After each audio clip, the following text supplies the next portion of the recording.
היי לשרי ג'קסון קליין, אהלן. ושלום לכם, ואנחנו פה בפודקאסט שהוא מיוחד, ובמיוחד לאור זה שממש בקרוב, בסוף החודש, 27 לחודש. 27 למאי, כן. אנחנו פותחים קורס ראשון בבית הספר לחיים. לקורס הזה קוראים הקשבה ומערכות יחסים, והיה מאוד מאוד חשוב לי ולנו שאתם תוכלו לשמוע משרי ג'קסון קליין, מי שהביאה את יום ההקשבה לישראל. עוד מעט באוקטובר יהיה החמישי, כן. שזה מטורף, וכל פעם מגיעים 1,000 איש שזה מרגש, והביאה את ספסלי ההקשבה, והביאה את קורס המקשיבנים, והביאה כל כך הרבה דברים, וכמה זה חשוב, אני אומר, זה הבסיס של הבסיס של הבסיס, של כל מה שאנחנו צריכים לחיים. בית ספר לחיים מתחיל עם הקורס הקשבה ומערכות יחסים, אז קודם כל, איזה כיף שאת פה. החיים מתחילים בהקשבה. ממש ככה. ואני יודע שאת מאוד מאוד מקפידה. כשאנחנו הכרנו, שרי הזמינה אותי לשיחת עומק. ואת שיחת העומק הכי ארוכה שלנו, אנחנו עשינו כמה ימים לפני 7/10, ואת שאלת אותי מלא שאלות, ואיכשהו יצא שרוב השיחה דיברנו על אופיר, אח שלי, שזה היה מדהים, כי בדרך כלל אני לא מדבר עליו, בטח לא בשיחות כאלה, וכמה ימים אחרי זה הגענו ל7/10. שאלתי שאלות, כי אני אוהבת, כשאני פוגשת אנשים, לדעת מי הם, לא מה הטייטל שלהם, או איך הם נראים, או מה הם לובשים, אני רוצה לדעת מי אתה באמת, איפה גדלת, מה היה כל החיים שלך, לאן הגעת, מה אתה עושה בחיים, מה את עושה, זה מה שמסקרן אותי. ואת עושה את זה כל הזמן, לכל בן אדם, בכל מקום, את יכולה להיות בטיסה, את יכולה להיות בנסיעה, את ביער הסודי, מגיעה כמעט כל חודש, יושבת עם אנשים, תמיד תשבי בלובי ותיכנסי לשיחת עומק. זה לא שיחת אהלן, נעבור הלאה, אלא שיחת עומק, כי את באמת מתעניינת ואכפת לך מאנשים. זה הבסיס. אבל איך הכל התחיל? התחיל מזה שלא ראו אותי. כי כשאתה מרגיש באמת במצב שלא רואים אותך, ויש סיכוי שאולי יקרה לך משהו לא טוב בחיים, כי לא רואים אותך, אתה מבין שלכל אדם יש סיפור, ואתה רוצה לראות כל אחד. כי אולי אתה זה שיציל את זה שאתה תראה. ואני אומרת, כל אדם יש לו סיפור. כל מי שעכשיו רואה אותנו, תחשבו רגע,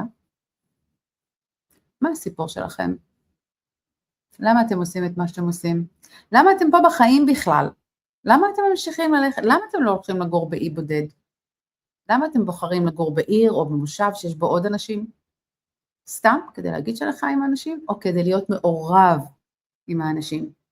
זה מזכיר לי שלכל שיעור שני אצלי בקורס את מגיעה ושואלת את האנשים, תנו לי סיפור על השם שלכם. נכון. כאילו זה ממש מתחיל שם, ההורים שלכם קראו לכם בשם מסוים, למה הם קראו לכם בשם הזה, ולכל אחד יש סיפור סביב השם אפילו. זה מתחיל ממש בהתחלה. יש לי מלא סיפורים על שמות, אתה יודע, גם בבתי קפה, מסעדות. היום דיברתי עם בזוג שלי על זה, אני נכנסת לבית קפה, קודם כל מכירה את כל המלצרים בשכונה שלי, כן? יש לנו הרבה בתי קפה בשכונה בנוגה, אני גרה ביפו, אז גם אם אתם רואים אותי, לא משנה איפה, ואתם יודעים שקוראים לי שרי, אתם מוזמנים לשאול אותי למה קוראים לי שרי, אבל גם להגיד לי שלום, ראינו אותך, זה בסדר, אנחנו בני אדם, כאילו קצת אנושיות, אני תמיד שואלת את המלצרית, איך קוראים לך? כי היא באה ישר, מה תרצי לשתות? ואני אומרת, איך קוראים לך? אז היא אומרת לי, איך קוראים לה? ואני שואלת, את יודעת למה קראו לך ככה? היא פתאום רואה שמישהו ראה אותה, או זה הוא ראה שמישהו, יש כאלה שלא יודעים למה קראו להם ככה, ואז אחרי 2-3, אני מגיעה שוב לבית קפה, רגע, שאלתי את ההורים שלי, למה קראו לי ככה? וכשאני רוצה משהו, אני לא אומרת, מלצרית, תביא לי בבקשה מלח, לדוגמה. אני אומרת, קוראת בשם, אנחנו צריכים, או רצוי, שנהיה אנשים, זה הכל, והכל, זה עניין של הקשבה. סובלנות רגע לשמוע למה קוראים לבן אדם ככה. אז מסקרן אותי, למה קוראים לך שרי? אני נולדתי חמישית, ולסבתא שלי, אבא של אבא שלי, קראו שרה, והיו לי 4 אחים גדולים ממני, והם אמרו, לא, שרה זה שם של מבוגר, של מבוגרת, אז קראו לי שרי, ואת יודעת זהות, אני שרי, תמיד שואלים אותי, ויש כאלה שקוראים לי שרי או שרי, כי זה עם סין, אבל לא, קוראים לי שרי, אני מאוד מחוברת לשם שלי, למרות שכאילו, אמרתי לעצמי, מה, אני מעדיפה שזה לא אמא של אבא, כי לא היה לי יחסים מיטיבים עם אבא שלי, אבל הסבתא, למי שמאמין ככה בגלגולים ובעולמות אחרים, אני יודעת שהיא מצטערת על מה שקרה לי, וואו. והיא אמרה גם שהיא לא חינכה ככה. ועם זה אני שלמה עוד יותר, אז אני מסתובבת בעולם בנעים עם השם. ואיזה סימבולי זה ששם החברה שלך קראת לסבתא השנייה, שקוראים לה בדרה. כן. איך החיבור שלך אליה? בדרה זה בעצם בערבית ירח מלא. מי שדובר ערבית וישמע אותי עכשיו יגיד לי, לא, בדר זה שק של אוצר, זה נכון. בדר זה שק של אוצר, שגם זה מתאים לי שיהיה לי אוצר מלא כסף. רק הראית לי מלא אוצרות לפני כמה דקות, כשהראית לי את כל מה שאת מפתחת עכשיו סביב הנושא הזה, אבל בדרה זה ירח מלא. כן, והיא הייתה סבתא מאוד קשובה.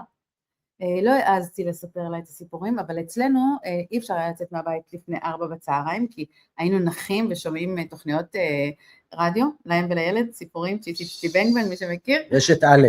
כן, זה היה רשת ב', לא? אני חושב שהסיפורים, התסקיטים, הם היו ברשת א', פעם היו כמה רשתות, רשת א', רשת ב', רשת ג', ב' הייתה חדשות, א' היה תסקיטים, וג' היה מוזיקה. ב2 ו10 אחרי החדשות. מדהים. ואז ב4 שהיינו הולכים, אז הייתי הולכת אליה, והיא פשוט הייתה מקשיבה לי, ואני הייתי שותה איתה תה, ותראו מה זה הרגלים של ילדים. עד היום, מגיע ככה קצת לפני 4, משהו בגוף שלי צריך לשתות את התה. טי טיים. מדהים. היא הייתה תימניה עם סטייל אנגלי.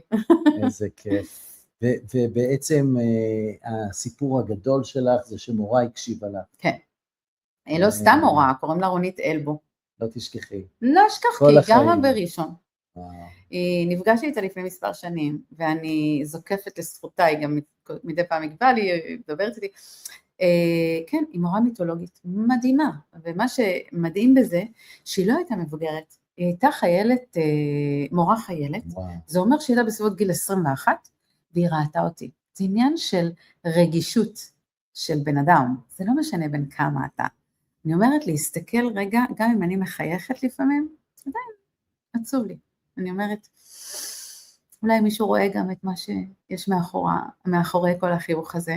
אז היום כבר לא, היום כשאני עצובה, אז אני עצובה ואני אומרת אני עצובה, אני כבר מעיזה לבקש עזרה. וכשאני לא עצובה ואני מחייכת, אז אני באמת מחייכת. אני יותר מחייכת ומאושרת, כי יש לי את היכולת לבסט את החיים שלי, ואת ההרגשה שלי במהלך היום, באמצעות כל מיני דברים שאני עושה לעצמי, מהבוקר שאני מתעוררת. זה עניין של הקשבה לכל היום, למה שאתה צריך, למה שאתה רוצה. כל היום שלי, המילה הקשבה והערך הזה מלווה אותי, בכל דבר. כן, את חיה ונושמת את זה ועושה את זה, וזה לא מה שנקרא, זה נאה דורש נאה מחייר, וזה ממש הפך להיות חלק ממי שאת, בכל מקום ובכל זמן, ואני חושב שזה גדל להיות שליחות, זאת אומרת משהו להתחיל בזה. להתחיל בזה. להתחיל בזה שבכלל הייתי 3 שנים לא עבדתי מרצון, מבחירה, הייתה לי חברה. אחרי שהיית מפיקה גדולה. כן, הייתה לי חברה מאוד מאוד גדולה, חברה בעם, תמיד הרואה חשבון שלי אמר, תגידי שסגרת מרצון. לא חס וחלילה נכשלתי, זה גם יכול לקרות, אבל לא, אני בן אדם מאוד חרוץ, מאוד אמביציוזי, הייתה לי חברה מאוד גדולה, שגם שם הייתי מאוד קשובה, כי אתה יודע, היה לי בוס שהייתי שכירה, עוד הרבה לפני שפתחתי את העסק שלי, ואני זוכרת שהגעתי אליו ורציתי להגיד לו שאני מתגרשת, ונכנסתי למשרד כל פעם והייתי יוצאת, נכנסת ויוצאת, אתם מכירים את זה שיש לכם בוס גדול כזה, שאתם ככה, יש לכם יראת כבוד כלפיו? הולכת על ביצים. ממש, יראת כבוד יותר כזה, ואז יום אחד קיבלתי אומץ, נכנסתי למשרד, ואני רואה אותו ככה מעביר דפים, אז היה מיילים, הם כאילו מדפיסים לו את הקורות חיים של בנות, ושאלתי מה הוא עושה, הוא אמר לי, את יודעת, אני מסתכל על קורות חיים של בנות, אז אמרתי, אז למה אתה מעביר כל כך מהר? תקרא רגע לעומק, סורי. אז הוא אמר לי, אני רואה את הטייטל, גרושה, ואני אומר, לא צריך. ואני שמעתי את זה, תקשיבו טוב, אמרתי, מה אני אגיד לו, אני עכשיו רוצה להגיד לו, יצאתי, ואז הוא אמר, אז מה רצית? אמרתי לו, רק באתי להגיד לך שאני מתגרשת, ואם אני באה קצת אפורה לעבודה, אז תבין. ואז הוא צעק לי, אל תתגרשי, זה לא טוב לטייטל. יום למחרת הודעתי לו שאני מתפטרת, ואמרתי לעצמי, כשלי יהיה עסק משל עצמי, אני הכי קשובה לעובדים שלי. 15 שנה עסק, שעבדו אצלי אנשים 15 שנה, היה לי עסק 18 שנה, שעד היום אני בקשר איתם. איזה קטע. אז עומק של יחסים, תחשבו שעכשיו תעברו את הקורס של ההקשבה, ויהיה לכם את היכולת להקשיב לעצמכם, כל יום, מהבוקר עד הערב, גם אם יהיו דברים שלא יראו לכם, יהיה לכם את היכולת לזהות את זה, ולייצר שינוי. שרי, רוב האנשים מתייחסים להקשבה כמשהו שהוא טבעי, הם חושבים שהם מקשיבים, הם חושבים שזה משהו שנולדנו איתו, לא משהו שאנחנו צריכים ללמוד אותו. למה חשוב כל כך ללמוד הקשבה, ומה זה ייתן לכל מי שמקשיב לנו עכשיו, הוא כבר מקשיב, שהוא יעשה קורס כזה, קורס בהקשבה. אוקיי, דבר אחד אני יכולה לומר, על מי שכבר עשה את זה, כל מי שעבר את הקורס הזה, או סדנאות, או דברים מהסוג הזה, אומרים לי, זה שינה לנו את החיים. עכשיו זה נשמע נורא בומבסטי, שינה לנו את החיים. כן, כן. למשל במערכות יחסים, כמה פעמים אתם בתוך מערכת יחסים, ורוצים להגיד משהו לבן זוג שלכם, אבל אין את האומץ, כי אתם לא מספיק קשובים לרצונות של עצמכם, אז תחשבו שרגע אתם תבינו, תקשיבו למה אתם צריכים כרגע, ותלכו ולא תתביישו. הכל עניין של גישה. איך לעשות את זה, איך להגיד את זה. תחשבו שכל דבר שקורה לכם בחיים, מה שאתם הולכים ללמוד גם אחרי, כי אנחנו אנשים בהתפתחות, מי שנמצא פה עכשיו, זה בני אדם בהתפתחות, נכון? אז אין לנו יותר מדי, כאילו, בחרו בחיים, כל הזמן להתפתח, מי שמקשיב עכשיו, כן? בדיוק. אז תחשבו שאתם בעצם תקבלו כלים, אני כבר 40 ומשהו שנה, לא יודע לכם בת כמה אני, אבל 40 ומשהו שנה, אני מתרגלת הקשבה כל יום, כל היום. זה חלק מהחיים שלי, וזה עשה אותי בן אדם יותר שמח, יותר מאושר. אני מאוד מאוד מבסוטה, כאילו אני מרגישה שאני לא סתם כאן, יש לי כאילו איזושהי משמעות לחיים, כי כל מה שאני עושה, אני מקשיבה האם זה נכון לי או לא נכון לי, טוב לי או לא טוב לי, זה מיטיב איתי או לא מיטיב איתי, ויש דרך לעשות את זה. אתם תבואו, אנחנו ניתן לכם כלים, אנחנו נתרגל את זה ביחד. אני כבר אומרת לכם, לאמיצים בלבד, לאמיצים בלבד. מה זה אומר? אנחנו באים ואנחנו עם כל הלב בפנים. אני לא יכולה שיבואו אנשים שהם לא בטוחים. אז אם אתם מרגישים שיש לכם אומץ, ואם לא, אני יכולה קצת לתת לכם ממני, יש לי הרבה, אז בואו, תנו לעצמכם מתנה. אני אוסיף קצת ואני אגיד שאתמול, ממש אתמול, היה לנו את הקורס, השיעור השני בקורס שלי, ואנשים שחשבו שהם יודעים להקשיב, יצאו ממנו, וראיתי שאחד מהם כותב לך עד כמה הוא מודה לך על השיעור הזה, ועל מה שזה עשה לו במערכת היחסים שלו, וראיתי בסוף, אנשים עומדים בתור בשביל להגיד לך עד כמה זה משמעותי בשבילהם הנושא של הקשבה, וכמה פתחת להם את הראש, כי הם לא ידעו עד כמה זה חסר. ראיתי איך אנשים הקשיבו במהלך הסשנים, וכל כך בער בהם להגיד דברים ולשאול שאלות, והם היו בטוחים שזה היה תורם להקשבה, אבל אז הם קיבלו את הפידבק מזה שדיבר, הוא אמר להם, אם היית אומר מילה, זה היה עוצר אותי מלהיפתח. כמה הטכניקות האלה לא קיימות באינטואיציה שלנו, ואנחנו צריכים ללמוד אותם, ואני רוצה להגיד משהו שאמרתי לשרי הרבה פעמים. אחד, אני התוודעתי להקשבה רק כשלמדתי אימון ומנטורינג, ואז הבנתי שזה הבסיס, שבלי הקשבה אנחנו לא יכולים להיות מאמנים, בלי הקשבה אנחנו לא יכולים להיות מנטורים, הכל מבוסס על הקשבה, הקשבה נוכחת, הקשבה להסתכל בעיניים, לנשום ביחד, ולשמוע את מה שיש אפילו בין המילים, לא רק את המילים עצמם, ואז הבנתי שמטפלים לא יכולים להיות מטפלים, בלי שיש להם הקשבה, הבנתי שהורים מפספסים כל כך הרבה, בגידול הילדים שלהם בלי הקשבה, ובטח בזוגיות, היא נופלת, היא מתפרקת אם אין הקשבה, כי מה אנחנו בעצם צריכים? אנחנו רוצים אינטימיות, אנחנו רוצים שמישהו יראה אותנו, מישהו יקשיב לנו, מישהו ידבר איתנו, וכל הדברים האלה מבוססים על הקשבה, ואם אתם חושבים שנולדתם עם הכישרון להקשיב, אז אולי אתם יכולים להפוך את זה למקצוע, כי המון אנשים זקוקים להקשבה, אבל כולנו צריכים את הכלים האלה, זה כלים בסיסיים, שאי אפשר להמשיך בבית ספר בחיים, לחיים, ואי אפשר להצליח בחיים בלי הסקיל הזה, בלי הכלים האלה, כלים להקשבה. תני לי דוגמה אולי לכלי אחד שמעט משתמשים בו, אבל אם היו משתמשים בו, וואו, זה היה משנה את כל מערכות היחסים שלנו. אני אגיד לך משהו מעכשיו, אני מדברת איתך, אתה מדבר, אני מקשיבה לך, ואני כל הזמן, יש לנו הרי שני גמדים כאלה בראש, ואני אומרת, שרי, תחזרי להקשיב 100%, אל תחשבי על מה את רוצה להגיד, כי אנחנו בתוך איזה פודקאסט קצוב, בזמן שאנחנו בוחרים לתת לכם כדי שתקבלו ערך, ואני אומרת, כל שנייה אני עובדת על עצמי בראש, את לא חושבת מה את רוצה להגיד, תתרכזי רגע במה שדורון אומר, זה אחד הפעולות הכי קשות. עכשיו אני טריינר NLP ולמדתי אימון, ואני מגשרת, ואקו-פליי וקטרפיה, ואני מרפאה באומנות מלזלי קולג' שלפני הרבה שנים. למדתי המון, ואני אמשיך ללמוד, עד גיל 190 אני מתכוונת ללמוד. אני מזמינה את כל מי שיש לו מעט זמן ומעט כסף לבוא וללמוד, שימו את זה בזה, אבל הדבר הזה, והרעשים שיש לנו, והיכולת הזאת רגע להיות רק כאן, עכשיו, ברגע זה, לא להתבונן, לא לחשוב על מה יש לי בשעה אחרי, ולא לחשוב על הנוף המטורף שאני רואה כאן, ולא לחשוב על האנשים שרואים אותי, האם השיער פה, אז זה ממש לא חשוב, על הלב שלי. להיות איתך כאן, עכשיו, ב100% של להשתיק את הראש שרוצה להגיב. באימון למדתי את זה, המון, למדנו המון על הקשבה, אבל לא תרגלנו את זה. ואני גם מלווה בקליניקה משלי, אני רואה כמה חוסר סבלנות יש לנו, לכולנו, כי אנחנו נמצאים פה ברעש מטורף, כל הזמן רוצים להספיק עוד ועוד ועוד ועוד ועוד, אנחנו לא מספיקים, אז זה לא חצה וזה, לא נותנים מקום ובמה באמת לדברים.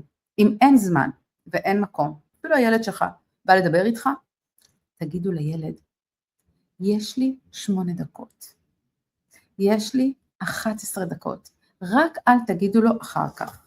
קחו את הילד שלכם, שבו איתו ותראו לו, גם אם זה ילד קטן, תגידו לו כשהשעון יצלצל, תדע שנשאר עוד דקה. אבל תנו מקום וכבוד למי שנמצא לצדכם. זה טיפ אחד ראשון שתתאמנו בו עד ה-27 לחודש. אני יכול לתת לכם עוד טיפ קטן, ואם אין לכם את הזמן ואין להם את היכולת, אתם יכולים להגידו בוא ניפגש בעוד שעה, בעוד שעתיים, בעוד יום, בעוד יומיים, ואז אני אהיה קשוב לך, ואז אני אוכל לשבת ובאמת להיות קשוב, כי כרגע הראש שלי מוטרד מ-1, 2, 3, 4, 5, אנשים מעריכים את זה, הם מרגישים שאתם רואים אותם, ואתם מתחייבים למתי כן ולא מתי לא, ולהחזיק מעמד זה כמו, אתם יודעים, להמשיך לחפור עד שנמצא את הזהב, כי להחזיק מעמד בלי לדבר, קוראים לזה trust the process. מי שעל ידכם, ממש אתם מאפשרים לו להיפתח, ונפתחים לאט לאט, אנשים אוהבים שמקשיבים להם. ילך לכם הרבה יותר טוב במחירות, בכל מה שאתם עושים, אם אתם פשוט תלמדו להקשיב. תתרגלו הקשבה. אז כמו שאמרתי, לאמיצים בלבד, מי שרוצה לעוף, מוזמן. אני יודעת מה אנחנו הולכים לעבור שם, עשיתי את זה, דורון גם יודע. יצא לי באמת להצטרף לקורס הזה ולהרצות בו ולהיות מרצה אורח, ואני ראיתי עד כמה זה משמעותי, עד כמה אנשים ממשיכים איתך אחר כך שנים בפרויקטים, וראיתי איך אנשים יוצאים מיום הקשבה, כולם עם עיניים נוצצות, סוף סוף הם מבינים את החשיבות, ראיתי את רוני קובן שם, ראיתי את צופית גרנט, ראיתי כל כך הרבה אנשים שבאמת חיים מההקשבה, כאילו ההצלחה שלהם היא בזכות ההקשבה, אני חושב שזה אנשים שהגיעו להישגים מטורפים בחיים, והם יכולים ממש לסמן וי ולהגיד, הגענו לאן שהגענו בזכות הסקיל הזה, בזכות היכולת הזאת, בזכות זה שהלכנו והקדשנו אנרגיה וזמן להקשבה, וגם אתם צריכים את זה, וגם אתם יכולים. ואני בטוח שחלקכם מרגישים שאתם כישרונים, שזה המתנה שלכם, שאתם יודעים להקשיב, דווקא אתם צריכים לעשות את זה. כי דווקא מי שנולד עם היכולת הזאת, יכול לקחת את זה, זה כמו לחזק את החוזקות. יכול לקחת את זה לרמה הבאה, ואין סוף לרמות ההקשבה שלנו, כי אני לפחות רואה את זה ויודע, שיש פה גם מעורבות חווייתית, רגשית, בתוך הקורס. תמיד את מקימה את האנשים, תמיד את מזיזה אותם בחדר, מאפשרת להם ממש לחוות את ההקשבה. נכון, אפילו בלי לדבר, את יודעת, להזיז ידיים, לעשות דברים שרואים את ההקשבה גם בלי מילים. זה חייב שיקרה, זה מה שקרה לי, שהמורה שלי ראתה אותי מבלי שדיברתי, והרגישה את זה, זה עניין של לפתח רגישות מחשבתית. ומאוד חשוב לי לא לשכנע אף אחד. מי שרואה אותנו עכשיו, אני מבקשת, רק אם זה ממש נוגע בכם, יכול להיות שזה גם לא הזמן, הכל בסדר, אבל מי שכבר בא, בואו עם כלי פתוח, לא, בלי ביקורות, בלי שיפוטיות, בואו תגידו, אני מוכן ללכת עם זה, להתנסות בזה, וקבלו מתנה שאנחנו ניתן לכם. מי שמרגיש לא בטוח, וצריך לדעת או לשאול משהו, אפשר ליצור איתנו קשר, ואנחנו נסביר. אבל בבקשה, אם אתם באים בתשוקה, תבואו. בלי תשוקה זה לא יעבוד. אז אני באמת, אני רוצה את כולם, אבל לא מתוך מקום של לחץ, אלא מתוך מקום של בחירה, אז תקשיבו לעצמכם.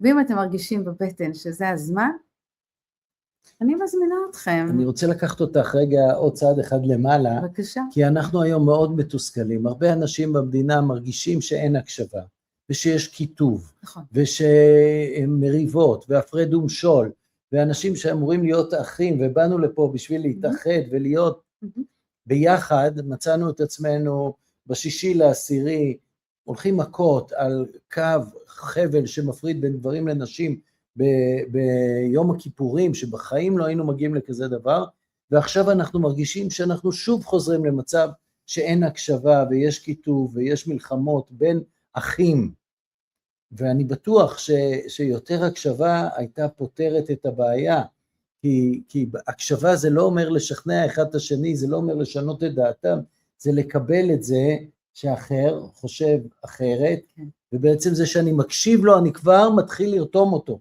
זה, אני חושב, לראות אותו ולהקשיב לו, זה 70% מהאחדות שאנחנו מדברים עליה. איך אפשר יותר הקשבה ברמת המדינה, ברמת, את יודעת, מנהיגים? אני אספר לכם, קודם כל לפני 2.5 הייתי בבית הנשיא, ושיתפתי את הרצוג על הדבר הזה, ושיתפתי אותם כבר 2 קודם. כשהיא אומרת הרצוג, זה גם מיכל. כי זה חלק סופר משמעותי, והקשבה, והיא מדהימה, וכמובן שבוזי הרצוג, נשיא, וואו, שיודע להקשיב, אבל ביחד, הקשבה בשיא הדוגמה שלה. כן. אז הוא נתן את ברכתו, והם גם, אם אתם יודעים, אז הם שמו את הערך ההקשבה עכשיו, בתקופת הכהונה שלו, לנושא הזה. אני אספר סיפור קצר. לפני שבוע, העברתי סדנה לאנשים שבאים להתנדב על ספסלים. אתה לא יודע מי יגיע. הגיעו 45 איש, שהנחיתי אותם. תחשבו, 45 איש שבאו להיות מקשיבים על ספסלים בהתנדבות. ואחת מהם בסוף הסדנה, קודם כל זה היה צריך להיות שני מפגשים מהעירייה, הם הפכו את זה ל4, הם הבינו שזה לא מספיק, ואחת מהם באה ואמרה לי, תשמעי, אני המנהלת של ההדרכות בכנסת, תקשיבו, האדמה, נפלה לי מהרגליים, כולי התרגשתי, אמרתי לה, מה? היא אמרה, והייתי רוצה להביא את זה לכנסת, אמרתי לה, מה זה אפשרי? אני יכולה? בטח שאני רוצה. אז אני אעשה את כל מה שאני יכולה, כי זה מה שאני עכשיו עוסקת בו בחיים, פרט לעובדה שקודם כל יש לי משפחה, שאני מקשיבה לה מאוד, אבל גם המשפחה שלי יודעת שזה החיים שלי, זה החיים שלי, שנקשיב אחד לשני, גם אם אנחנו לא חושבים אותו דבר, שלא נשפוט אחד את השני, אי אפשר שכולנו נחשוב אותו דבר, חונכנו אחרת, גדלנו אחרת, קיבלנו ערכים אחרים, אבל לקבל מבלי להסכים, זה אפשרי. תארו לכם, אתם יודעים, הילדים שלנו רואים טלוויזיה, הם רואים איך אנשים במעגלים, נכנסים אחד לתוך השני, לא מקשיבים, צועקים, את יודעת, אפילו תוכניות שוות כמו אופירה, וממש הכל מלא צעקות וחוסר הקשבה. והם רואים את זה בכנסת, ורואים, אם אלה המנהיגים שלנו, אז איך אנחנו נקשיב? ולא מלמדים, לא בבית ספר, לא באוניברסיטה, צועקים עלינו להקשיב, אבל לא מלמדים הקשבה. איך זה יכול באמת להיכנס אצל ילדים קטנים? אתה זוכר את זה? כשהיית ילד ואומרים לך בכיתה, שב, תקשיב. ברור, צועקים עליי להקשיב. אבל אתה לא יודע מה זה. בדיוק. אז אני אשתף אתכם, שנכנסנו גם למשרד החינוך, לגפן, שזה דבר שממש מדבר מדהים. אליי, להגיע, אני תמיד אומרת אנקוטה, וזה אחת הסיבות למה הוצאתי ספר ילדים, טיול לארץ ההקשבה. עכשיו ראיתי אותו, עכשיו, נראה אני מדהים, בררתי מדהים, על מדהים, זה. מדהים, זה עוד טרי, ממש טרי. עוד לא הגיע לחנויות, אתם הראשונים שרואים אותו. הראשונים שרואים אותו, ספר על הקשבה, וואו, איזה מרשים, איזה יפה. אבל זה לא סתם ספר. וקלפים להקשבה. צריך לעורר שיח עם ילדים, עם מבוגרים, וכשניפגש, אז אני אראה לכם הכל. אני חושבת שדיברנו מספיק. אני רוצה להגיד עוד משהו אחד לפני שאנחנו ככה מסיימים. טעות, אל תעשו את הטעות שאני עשיתי. אני הייתי בטוח שהכלי מספר 1 להקשבה הוא לשאול שאלות. הייתי בטוח שזה הדרך להקשיב. ככל שאני אשאל יותר שאלות, ככה אני אקשיב יותר. ואפילו שלשום למדתי שהדרך הכי טובה להקשבה היא לסתום את הפה. בסדר, זה עוד לפני שאלת שאלות. היכולת שלנו, כמו שאת אמרת קודם, בהתחלה, לעצור את עצמי מלשאול שאלות, לנשום עוד כמה שניות, רק אם אתם חשים ב10 שניות אולי של שקט, זה אומר שעכשיו אפשר לשאול שאלה. לא להיכנס באמצע עם עוד שאלה ועוד שאלה, כי אנחנו עוצרים את הפלואו. נכון. חשוב גם שנציין שאני אנחה בוא נגיד, אני אוביל את הקורס של 8 מפגשים, אבל אני תמיד אומרת שלבד לא כיף. אני מאמינה בביחד. אז אני הזמנתי, אני לא אספר כאן, אבל מומחים להקשבה. כולל פרופסור. כולל פרופסור, אבי קלוקר, והם יהיו האורחים שלנו, ואנחנו נעבוד ביחד. ביחד, נקשיב אחד לשני. ניתן לכם את המתודות, אני מתחייבת לכם, שאחרי 8 מפגשים, אתם אומרים, איפה אפשר עוד? אתם מכירים את זה שרוצים תוספת של ארוחה, אפשר עוד? כזה. אז אנחנו מדברים על ימי רביעי, 127/5, משעה 5 עד 9 בערב. כן. ויש שעה וחצי, ואז הפסקה של 20 דקות, ועוד שעה, והפסקה של 10 דקות. הקשבה אמיתית גם קורית בהפסקה. את שולחת אותנו עם משימות כל הזמן לעשות דברים בהפסקה, ויהיה אורחים, וכל זה קורה במשך 8 שבועות, וזה פשוט, איך אני אגיד את זה? אנחנו לא רוצים לפספס. לא. זה מה שאני אומר. אז זה נכון מה ששרי אמרה, שרק מי שמרגיש שהוא חייב להיות שם, שזה מדגדג לו בבטן, שזה באמת יעזור לכם לפתור בעיות בהורות שלכם, בזוגיות שלכם, בעבודה, בקריירה, בכל מקום, זה ממש must, רק אתם מוזמנים לפנות אלינו, ממש פה למטה, להשאיר את הפרטים, זה באמת משהו שאם זה לא מתאים עכשיו, אולי יתאים מאוחר יותר, לכל אחד יש את תהליך ההבשלה. לגמרי. לכל אחד יש את התהליך ההבשלה שלו, אבל לא סתם.